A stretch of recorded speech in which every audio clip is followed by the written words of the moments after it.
ശബരിമല സ്വർണ്ണക്കൊള്ള കേസിൽ SITക്ക് വൻ തിരിച്ചടിയായി VSC പരിശോധനാ ഫലം. കേസിന് ആസ്പദമായ തെളിവായി VSC റിപ്പോർട്ട് പരിഗണിക്കാമോ എന്നതിലാണ് ആശയക്കുഴപ്പം. കുറ്റപത്രം വൈകുന്നതിന് പ്രധാന കാരണവും VSC റിപ്പോർട്ടിലെ വ്യക്തതക്കുറവാണ്. ഇതിനിടെ തന്ത്രി രാജീവരുടെ ദുരൂഹ സാമ്പത്തിക ഇടപാടിൽ SIT അന്വേഷണം തുടരുകയാണ്.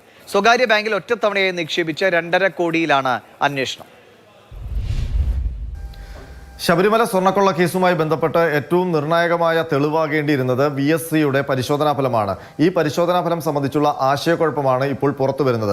VSCയുടെ പരിശോധനാ ഫലത്തിലെ ആശയക്കുഴപ്പം കാരണമാണ് ശബരിമല സ്വർണ്ണക്കൊള്ള കേസിൽ കുറ്റപത്രം നൽകുന്നത് വൈകാനുള്ള പ്രധാന കാരണമെന്നാണ് ലഭിക്കുന്ന വിവരങ്ങൾ. VSCയുടെ പരിശോധനാ ഫലം നേരത്തെ ഹൈക്കോടതിയിൽ സമർപ്പിച്ചതാണ്. അന്ന് കോടതി ആ റിപ്പോർട്ട് പരിശോധിച്ച ശേഷം ഉത്തരവിൽ പറഞ്ഞിരുന്നത് ഈ നേരത്തെ കോടതി അനുമാനിച്ചതുപോലെ ശബരിമലയിലെ യഥാർത്ഥ പാളികൾ മാറ്റി പുതിയ പാളികൾ കൊണ്ടുവന്നു എന്ന നിഗമനം ശരിവെക്കുന്ന തരത്തിലാണ് ഈ റിപ്പോർട്ടിലുള്ളതെന്നാണ്. മാത്രമല്ല കോടതി അന്ന് പറഞ്ഞത് ഈ റിപ്പോർട്ട് തികച്ചും ശാസ്ത്രീയവും സാങ്കേതികവുമാണ്. അതുകൊണ്ട് ഇതിൽ കൂടുതൽ വിശദാംശങ്ങൾ ലഭ്യമാകാൻ ഈ പരീക്ഷണം നടത്തിയ അല്ലെങ്കിൽ ഈ പരിശോധന നടത്തിയ ശാസ്ത്രജ്ഞരുടെ മൊഴി രേഖപ്പെടുത്തണമെന്നായിരുന്നു. അതിന്റെ അടിസ്ഥാനത്തിൽ VSC ശാസ്ത്രജ്ഞരുടെ മൊഴി രേഖപ്പെടുത്തി കഴിഞ്ഞപ്പോഴാണ് ഈ ആശയക്കുഴപ്പം പ്രകടമായത്. അതായത് ഈ ശബരിമലയിലെ സ്വർണ്ണപ്പാളികളിൽ എന്താണ് യഥാർത്ഥത്തിൽ സംഭവിച്ചതെന്നുള്ള വ്യക്തത വരുത്താൻ ഈ മൊഴിയിലൂടെ കഴിയുന്നില്ല. 2 സാധ്യതകളാണ് VSCയുടെ ശാസ്ത്രജ്ഞർ പറയുന്നത്. പഴയ സ്വർണ്ണപ്പാളികൾ മാറ്റാനുള്ള സാധ്യതയുമുണ്ട്.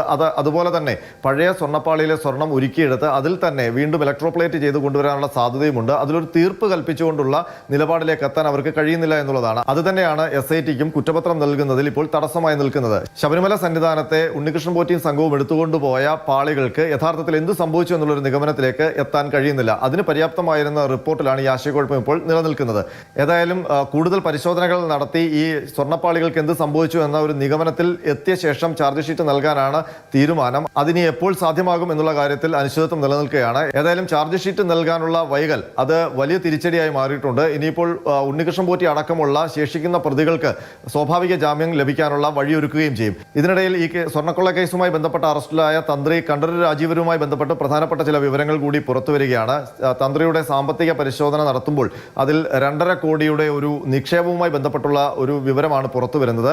2024 തന്ത്രി കണ്ഠരര് രാജീവരെ തിരുവല്ലയിലെ ഒരു സ്വകാര്യ ബാങ്കിൽ 2.5 കോടി രൂപ നിക്ഷേപിച്ചതിന്റെ രേഖകൾ അന്വേഷണ സംഘം കണ്ടെടുത്തിട്ടുണ്ട്. ഈ ബാങ്ക് പിന്നീട് പൂട്ടിപ്പോയി. ആ പണം നഷ്ടപ്പെടുകയും ചെയ്തു. പക്ഷേ ഈ പണം നഷ്ടപ്പെട്ടതുമായി ബന്ധപ്പെട്ട് തന്ത്രി ഇതുവരെ പരാതി നൽകിയിട്ടില്ല.